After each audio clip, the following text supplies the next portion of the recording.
P57 ada pangeran terjun KELUMPUR. Adan oh itut mi. Rengeknya minta ikut sang ayah. Syahdan di rumah aja ya. Di sana panas loh. Ujar Aidan. Nda au. Adan itut. Rengeknya semakin menjadi. Malah air mata sudah jatuh. Ya udah ikut semua aja gimana. Usul ayah. Ada yang takut hitam tuh om. Teriak Revan karena mereka memang sudah kumpul di rumah Syafira. Sesekali gak bakal buat hitam kok Syah. Ujar ayah. Kasihan Syahdannya ya. Kan di sana panas. Terus nanti mau berteduh di mana? Ada tempat neduhnya kok. Kan bawa mobil. Jawab ayah. Bunda ikut juga ya. Camping kita camping. Ya udah siapkan keperluan Syahdan.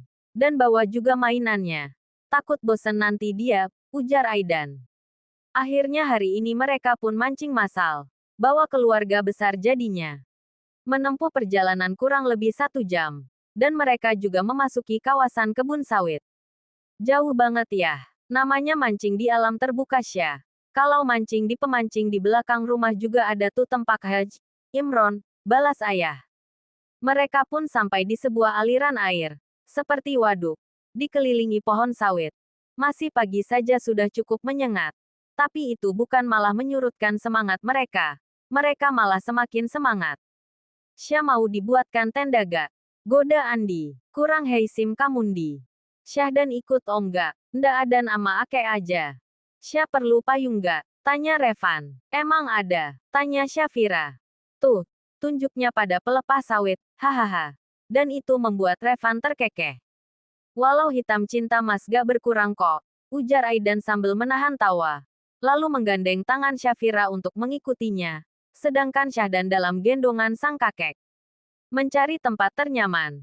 Dikira mau tidur kali ya. Lanjut memasang umpan. Pluk, pluk, pluk.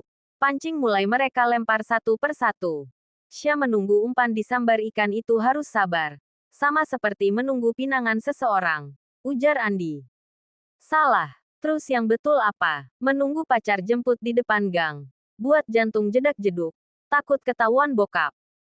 Pengalaman Syah. Tanya Andi. Bukan pengalaman nunggu jemputan. Tapi pengalaman pasang jilbab di depan gang. Balas Syafira dan itu membuat ayah dan bunda geleng-geleng. Mi. Adan aunum. Momi Syahdan mau minum. Syafira pun memberikan tumbler yang berisikan air kepada sang ayah. Karena Syahdan duduk ngelesot tepat di depan sang kakek. Mas. Gerak-gerak tuh. Tunjuk Syafira yang melihat pancing Aidan bergerak-gerak. Dengan cepat Aidan pun menarik tali pancing. Sempat agak susah. Kayaknya nyangkut tuh dan. Ujar ayah. Diulur aja lagi mas. Terus tarik lagi. Ujar Andi. Kayak kamu Yandi. Sukanya tarik ulur. Timpa Syafira. Hahaha.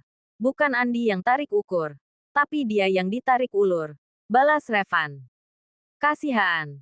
Ledek Syafira. Setelah cukup lama tarik ulur dengan pancingnya. Akhirnya satu ikan lele pun Aidan dapatkan. Wui. Lele mas. Sorak Syafira. Ye. Ayah dapat ikan. Sorak Syahdan tak mau kalah ye. Ayah dapat ikan. Ikang apa tuh ikang? Tanya Andi. Itu ayah pat ikang. Tunjuknya Syahdan pada ikan. Ikan Adan. Ikan. Bukan ikang. Ujar Revan. Iya ikang. Ujar Syahdan mengikuti ejaan yang Revan berikan. Tapi hasilnya tetap sama. Ikang. I. Ujar Revan. I. Tiru Syahdan. Kan. Kang. Tiru Syahdan dan itu membuat semua terkekeh. Bisa marah nanti yang punya nama disamakan sama ikan. Ujar Andi. Siapa emang Nyandi? Tanya ayah. Ikang Fauzi om. Penyanyi legendaris itu. Balas Andi. Hahaha. Iya ya. Ikang. Ikang Fauzi. Balas bunda. Suasana mancing hari ini cukup meriah dengan adanya Syahdan. Karena dia yang tidak mau diam. Bahkan Syafira tak bisa duduk sejenak jika Syahdan sudah beraksi. Takut nyemplung katanya. Adan. Awas nanti nyemplung loh. Teriak Syafira. Dan benar saja. Sang momi baru pun menutup mulutnya. Syahdan malah nyemplung ke lubang kecil dan itu membuatnya Syafira terkekeh. Mas.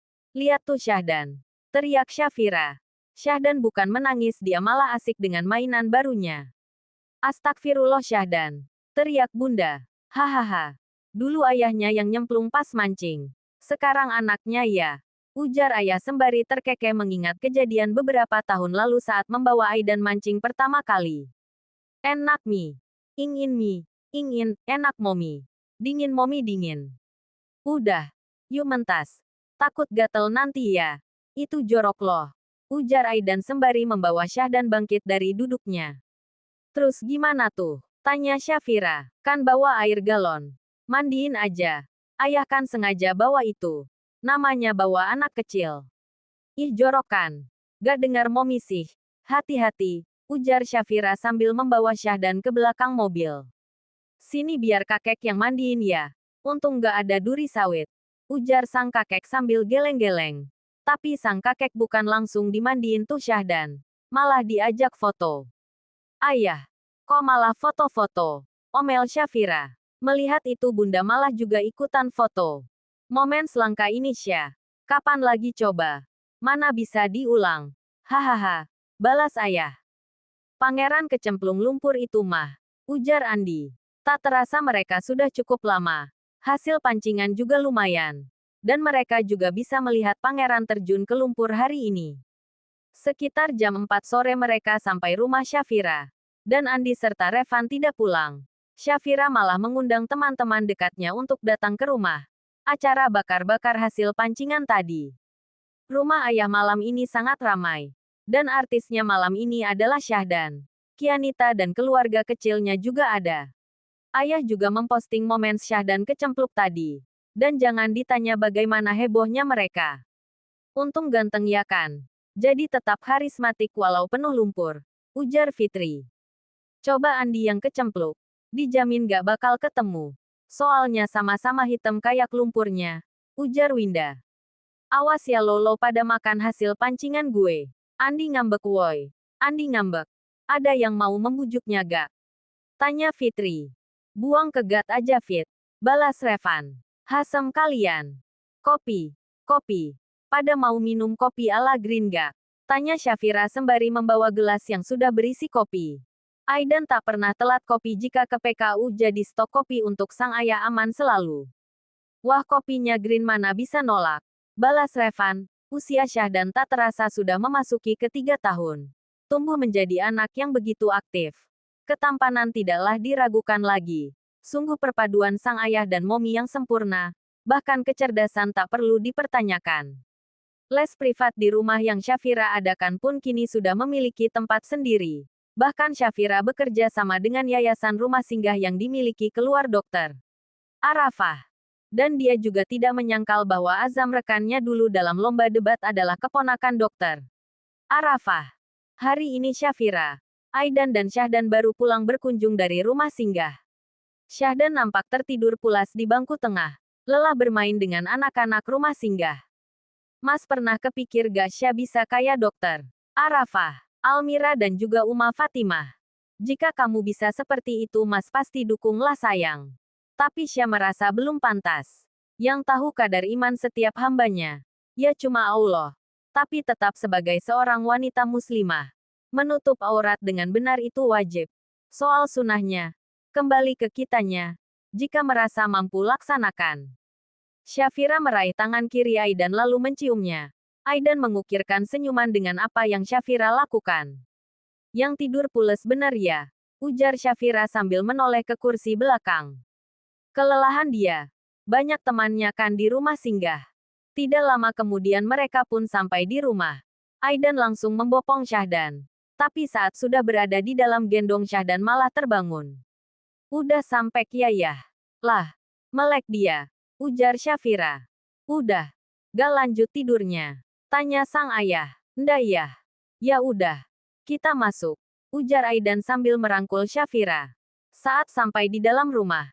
Setelah mengucap salam Syahdan malah langsung berlari ke kamarnya. Diawasi oleh Mbak Lastri yang sekarang membantu Syafira dalam mengasuh Syahdan. Dan Adan pelan-pelan ya. Mbak sebentar lagi langsung dimandiin aja ya Mbak. Syahdannya. Baik Bu. Syafira dan Aidan pun sudah di kamar. Mas, Syah mandi duluan ya. Ujar Syafira sambil meraih handuk yang tergantung di tempatnya. Bareng ya. Ujar Aidan sambil mendekat ke arah Syafira. Memeluknya dari belakang. Mulai nih mesumnya. Mandi bareng itu sunnah loh. Membahagiakan istri bukan hanya ngajak jalan-jalan ataupun dibelikan skincare. Tapi mandi bareng juga bentuk sayang istri. Syafira hanya bisa geleng-geleng dengan tingkah manja sang suami. Suami dingin Syah yang seperti bongkahan es ini bisa manja juga ya. Ibadah manja sama istri. Yang gak boleh manja sama istri orang lain. Syafira membalikkan badannya. Berani? Tanyanya dengan tatapan tajam. Bukan gak berani. Tapi gak mau lebih tepatnya. Kalau bicara keberanian sih semua orang bisa saja berani melakukan semua itu. Tapi kalau Mas mah gak mau, bisa diazab Mas sama Allah. Tapi kan laki-laki tidak dilarang beristri lebih dari satu. Mas gak mampu untuk itu. Dan Mas juga gak mau. Cukup satu aja. Jawabnya membuat Syafira menarik senyuman. Udah yuk mandi. Ajak Aidan. Jika biasanya mandi cukup 15 menit. Ternyata jika mandi berdua bisa jadi lebih lama ya. Aidan membantu Syafira mengeringkan rambut Syafira dengan duduk bersila tepat di belakang Syafira. Sayang, Syahdan kan udah 3 tahun. Gak ada rencana gitu? Tanya Aidan. Rencana apa? Mau buka usaha baru. Green udah 3 loh Mas. Kadang Mas aja juga kewalahan ngurus laporannya. Syah juga udah ada kerjaan di tempat les. Dan sesekali di rumah singgah. Bukan itu. Sambil mengelus rambut Syafira yang sudah mulai mengering. Terus, adek buat Syahdan. Jangan jauh-jauh jaraknya. Rekomendasi dari dokter juga kan jarak waktu melahirkan yang baik itu 3-5 tahun. Jawab Aidan. Syafira tersenyum. Lalu memutar bola matanya. Mas serius sayang. Lagian jangan jauh-jauh jaraknya. Kan kita udah ikhtiar. Hasilnya aja yang belum nampak Mas. Sama-sama berdoa ya biar segera hadir. Balas Syafira. Waktu maghrib pun datang. Hari ini Aidan memilih sholat di rumah. Sejatinya laki-laki itu sholat di masjid. Tapi sholat di rumah juga tidak membuat sholat itu tidak sah. Hanya banyak keunggulan lain. Pahalanya lebih besar sholat di masjid. Syahdan sudah terbiasa tidur di kamarnya sendiri sejak menginjak usia 3 tahun. Kamarnya direnovasi terhubung dengan kamar sang momi. Mbak Lastri juga di kamar yang sama dengan Syahdan hanya beda ranjang saja. Syafira berdiri di atas balkon menikmati bulan purnama sempurna malam ini. Aidan merangkul pinggangnya dari belakang. Pundak Syafira seakan menjadi tempat favoritnya. Sesekali mencium tengkuk Syafira yang membuat empunya bergidik. Geli Mas. Tapi Aidan tak peduli. Ih, dilihat orang gimana. Aidan pun menghentikan aksinya. Menyatukan kepala mereka sama-sama menikmati indahnya purnama malam ini. Mas, Mas mau punya anak berapa? Sedikasihnya sama Allah.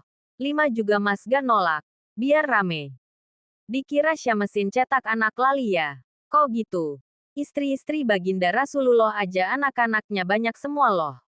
2 dulu aja kali ya. Nanti kalau dikasih lagi ya gak apa-apa. Maksudnya, 2 dulu. Terus nanti kalau dikasih lagi gak apa-apa itu apa maksudnya apa? Tanya Aidan sambil mengalihkan pandangannya dari rembulan ke bidadari surganya. Iya 2 dulu aja. Yang ketiga nunggu yang keduanya udah gedek. Jangan main teka-teki sayang. Sambil membuat wajah Syafira menghadapnya. Syafira tiba-tiba meraih sesuatu dari dalam kantung piyamanya. Lalu benda itu diangkatnya ke atas, menghadap rembulan. Aidan mengerutkan keningnya. Belum sepenuhnya paham. Apa itu? Lihat dong Mas. Masa gak nampak? Aidan mengucek matanya. Belum percaya sepenuhnya. Diraihnya benda itu dari tangan Syafira. Dan matanya membulat sempurna saat benda itu kini ada di tangannya. Sebuah benda berwarna putih biru. Dan ada 2 garis merah di tengahnya. Aidan menarik senyuman. Bersamaan dengan air mata yang ikut menetes. Syafira mengusap air mata itu. Mas, kenapa malah nangis? Ini beneran kan sayang? Ini bukan perang. Tanyanya masih tak percaya. Seperti yang Mas mau. Adek buat Syahdan. Udah 6 minggu. Aidan merangkul istri nakalnya itu. Lalu dikecupnya kening Syafira lama. Lalu ke pipi tak terlewatkan 1 inci pun. Lalu kembali memeluk Syafira lagi. Sebuah kebahagiaan terkadang tak mampu untuk diungkapkan dalam sebuah kata. Itulah yang Aidan rasakan saat ini.